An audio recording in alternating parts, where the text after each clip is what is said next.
نانو اولیاءکم فی الحیات الدنیا، اس دنیا کی زندگی میں دنیا کی بات کر رہا ہوں. پھر قیامت اس کے بارے میں تو کہا ہی کیا ہوگا اس میں، نانو اولیاءکم فی الحیات الدنیا و فی الآخرہ، آخرت میں بھی. تو یہ جب یہ کہہ دیا تو سمجھ لیے وَلَكُمْ فِيهَا مَا تَشْتَهِي أَنفُسُكُمْ وَلَكُمْ فِيهَا مَا تَدَّعُونَ، جو خواہش دل میں پیدا ہوگی وہ پوری ہوگی، جو مانگو گے وہ ملے گا. یہ آخرت ہی کو نہیں کہا تھا، یہ دنیا میں کہا تھا. دنیا میں بھی کہا کہ تم یہاں دنیا میں بھی ساتھ ہی وہاں پہ بھی اب جو خواہش پیدا ہوگی، اب جو مانگو گے وہ ملے گا. تو وہاں کے لیے تو آپ کا ایمان ہے، یہاں ملے گا. رابطہ تو کریے اللہ سے، ساتھ تو لیجئے، خوف اور غم تو ختم کیجئے اپنا. اس کے بعد تو اس ملاقات کے بغیر تو پھر وہ رب مانے والی اسٹیج کے اوپر قائم رہ بھی نہیں پائیں گے. قائم تو تبھی رہیں گے جب یہ احساس ہو جائے گا ساتھ کا، وہ ملاقات کا. پھر یہ بہت سے ایڈوانٹیجز ہیں، اس کا خلاصہ ہے. یہ خالی آپ کو میں ایسی بتا دیتا تو سننے میں عجیب سی باتیں لگتی ہیں. یہ سب چیزیں ہوں گی، یہ خالی ایسی نہیں ہیں، لیکن یہ سٹارٹنگ وہاں سے ہوگی جہاں آپ کی ملاقات ہونے لگے. اس کی احادیت معرفت الہی کے حصول کا ذریعہ ہے. ایک سے جڑنے، صرف ایک سے جڑنے سے اس کے ایک مقاصد کی، اس لیے کہ اس کی صفات اپنے اندر آتی چلی جاتی ہیں.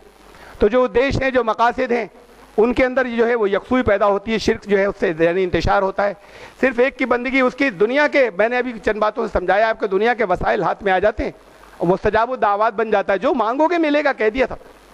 تم مانگو تمہیں ملے گا. صرف اسی کے قانون کی پیروی کرنا زندگی کے ہر میدان میں کامیابی کی ضمانت ہوتا ہے. اس لیے کہ دنیا والے تو غلط پرنسپل اور غلط قانون بھی بنا لیتے ہیں، بات کو سنشودھن اور امینڈمنٹ کرتے ہیں. اللہ کا بنایا ہوا قانون لازماً کامیابی دے گا، یقین ہونا چاہیے. اس یقین سے پہلے ہٹ جاتے ہیں. توحید پہ ایمان رکھنے والا تنگ ظرف نہیں ہو سکتا. اس لیے یہ چیز پیدا کرتی ہے اس کے اندر، کہ اس لیے کہ وہ ان چیزوں کا قائل کہ زمین و آسمان اور مشرق و مغرب، ان سب تمام جہانوں کا وہ مالک ہے. اب وہ ساتھ میں یہ غیرت اور عزت نفس پیدا کر دے گی اگر وہ توحید آتی ہے، کیونکہ اس پر عمل کرنے والا جانتا ہے کہ وہ سرو شکتیمان ہے، وہ قادر مطلق ہے، وہ اس کی صفت یہ عدل ہے. تو یہ زندگی میں بیلنس کم کرتی ہے، تو غم ختم کر دیتی ہے. اس لیے کہ اللہ کی صفت عدل ہے. اور توحید پہ جو عمل کرتا ہے اس کے اندر ایک حوصلہ، اعتماد اور عزم، استقامت، ڈٹے رہنا، یہ تمام بڑے سے بڑا کام انجام دے سکتا ہے یہ اس توحید کی. لیکن یہ اس توحید، میں نے صرف ایک حصہ بتایا آپ کو، بھی روزوں کے بارے میں نہیں کہا. کچھ ہے اس میں بھی بڑی عجیب باتیں ہیں. ابھی آپ سے میں نے صبح سے شام تک آپ کھانا نہیں کھائیں، اسے فاقہ کہتے ہیں. صبح سے شام تک کھانا نہیں کھائیں، یہ روزہ ہوتا ہے. اس روزے سے کیا چیز پیدا ہونے چاہیے؟ قرآن نے کہا نا کہ کتب علیکم الصیام کما کتب علی الذین من قبلکم لعلکم تتقون. روزے تم پر فرض کیے گئے، پچھلوں پر بھی فرض کیے گئے تھے، اس لیے کہ تقویٰ پیدا ہو جائے. ارے برسوں سے سب رکھ رہے ہیں، مجھے بتائیے ہاتھ اٹھا کر کتنوں میں پیدا ہو گیا؟ کیا نعوذ باللہ اللہ کا کلام غلط ہے اور روزے آپ رکھ رہے ہیں اور نہیں ہو رہا؟ تو پھر اسے دیکھیے کہ کیا کمی ہے، کہاں کیا ہو گیا کہ نہیں رکھ رہے. حج کے لیے کہا تھا نا، اذن فی الناس، لوگوں میں حج کا اعلان کرو، اذن عام کرو. اس کے بعد وہ یہاں آئیں لوگ اور دیکھیں لیشہدوا منافع لہم، خود دیکھیں دنیا کے انسانوں کو یہاں سے کتنے منافع ہو رہے ہیں. یہ لفظ منافع جب ہوتا ہے تو آخرت کے لیے نہیں بولا جاتا ہے. اس دنیا کے اندر اس حج کے اجتماع سے دنیا کو کتنا منافع ہو رہا ہے، انسانوں کو ہوتا ہے کچھ. یہ جو 50 لاکھ لوگ جاتے ہیں، اس سے دنیا کو کتنا فائدہ پہنچتا ہے. ارے سب سے پہلی UNO یونائٹڈ نیشنز اسلام نے دی تھی، اقوام متحدہ سب سے. وہاں نمائندے لوگوں کے پیس کے مسائل سازشیں بھی کرتے ہیں. یہ نمائندے وہاں پہ اکٹھا ہوتے ہیں تو طواف تو کرتے ہیں، انہیں یہ بھی نہیں معلوم کیوں کرتے. کہتے ہیں رسول اللہ صلی اللہ علیہ وسلم نے کیا تھا اس لیے کرتے ہیں. ہاں اسی لیے کرتے ہیں، بات تو ٹھیک ہے، لیکن جو کچھ کرتے ہیں اس کی صحیح یہ وجہ تک حج کے کیمپ لگتے ہیں، وہاں بتایا جاتا ہے کس چکر پہ کیا پڑھیں. ضرور پڑھیے، ضرور یاد کیجئے، لیکن کر کیوں رہے ہیں؟ اس کا کیا ایڈوانٹیج ہے؟ یہ کہیں نہیں بتایا جاتا. یہ 7 دفعہ چکر کیوں لگائے تھے کہ رسول اللہ صلی اللہ علیہ وسلم نے کیا تھا؟ ہاں کیا تھا. ایڈوانٹیجز تو آج ہمیں سب کے معلوم ہوتے چلے جا رہے ہیں نا. حکمتیں کیا تھیں، فائدے کیا تھے، اس پر غور ہی نہیں. یہ چل رہا ہے، یہ ساری صرف رسمیں جو ادا ہو کر آ رہے ہیں. ابھی یہ بھی نہیں معلوم کیوں کر رہے تھے. وہ اقوام متحدہ، یہ دنیا بھر سے نمائندے آئے ہیں، اتنی بڑی تعداد کے اندر ہلا دیتے دنیا کو. اگر ان میں بیچ میں آپس میں کچھ ربط ہوتا مینا کے میدان میں، کیا کیا چیزیں تھیں. اگر مسجد جو ہے وہ کمیونٹی سینٹر ہو سکتی تھی، پھر وہ اتنی بڑی جگہ جو ہے وہ کتنا بڑا مرکز بنتا جہاں زندگی میں ایک دفعہ اکٹھا کیا تھا. ابھی تو میں نے ایڈوانٹیجز تفصیلات رکھنے کا وقت ہی نہیں تھا، میں نے نماز کے بارے میں خالی آپ کو بتایا. یہ اللہ سے ملاقات کر لیجئے، اللہ کو اپنے ساتھ لے لیجئے، زندگی ابھی سے تبدیل ہونی شروع ہو جائے گی. 40 دن کا نسخہ ہے ولی بننا. اللہ نے کہا ہے اولیاء خوف غم ختم ہو جائے گا، اور جب اللہ کے ساتھ کا احساس ہو جائے تو ولی تو ہو جائیں گے. یہ ساتھ کے احساس ہی کی تو کمی کی بات ہے، اور یہ ہو جائے گا جو اس لیے کہ اللہ نے کہا ہے، رسول اللہ صلی اللہ علیہ وسلم نے کہا اس لیے ہو جائے گا. طریقہ تو اختیار کیجئے نا، کٹیے کیسے نماز میں کٹیں گے. کچھ دن مشق کرنی ہوگی، پہلے ایک دم سے نہیں ہوگا، لیکن اگلی نماز یہاں سے اس سے آگے جو پڑھیں ایسے سٹارٹ کر دیجئے. پہلے آپ کو آنکھیں بند کرنی ہو تو کر لیجئے گا. اجازت دی ہے، فقہ نے بھی اجازت دی ہے کہ اگر خشوع و خضوع کے لیے کریں تو، اگر سستی کی وجہ سے کریں تو مکروہ ہے، خشوع و خضوع کے لیے کریں تو کر سکتے ہیں. اگر آپ کو سب سے کٹنا نہیں ہو پا رہا آنکھیں کھول کر تو بند بھی کر لیجئے گا سب سے کٹنے کے لیے، لیکن پہلے سب سے کٹیں اس کی طرف توجہ تو دیں. نماز میں پتہ نہیں کہاں کہاں گھوم کر آ رہے ہیں، تو نماز کدھر ہوئی، بندگی کدھر ہوئی، اللہ سے ملاقات کدھر ہوئی. ہر ایک سے ہو رہی ہے ملاقات.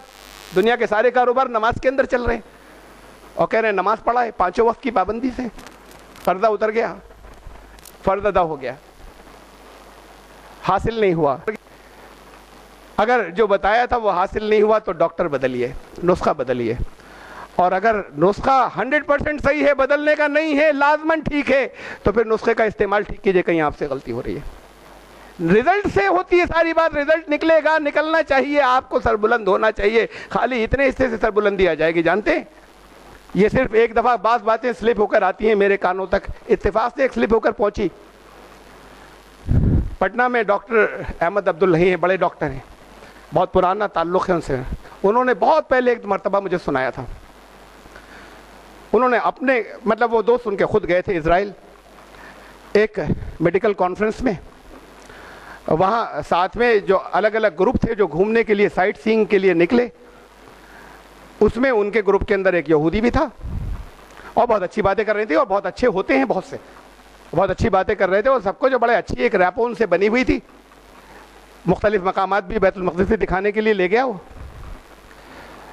معلوم نہیں کیا انہوں نے کہا یا کس بات کے اوپر کسی جگہ پر، معلوم نہیں کیا انہوں نے کہا یا کس بات کے اوپر کسی جگہ پر کنٹرول بہت کچھ کیے ہوئے تھا، لیکن بفر گیا ایک جگہ، سلپ ہو گیا تھا. اور اس نے کہا کہ یہ بیت المقدس تم سمجھتے ہو تم لے لو گے، کتنی دنیا کے سارے زور لگا دو تمہیں نہیں ملے گا، یہ ملے گا ایک دن تمہیں. کچھ قوموں کے کچھ راز ہوتے ہیں جو وہ چھپائے رکھتے ہیں اپنے پاس.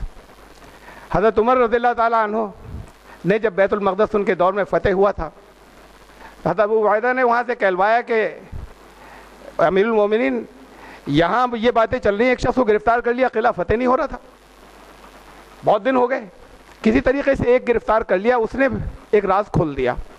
اس نے کہا تمہارے ہاتھ پہ نہیں فتح ہوگا یہ.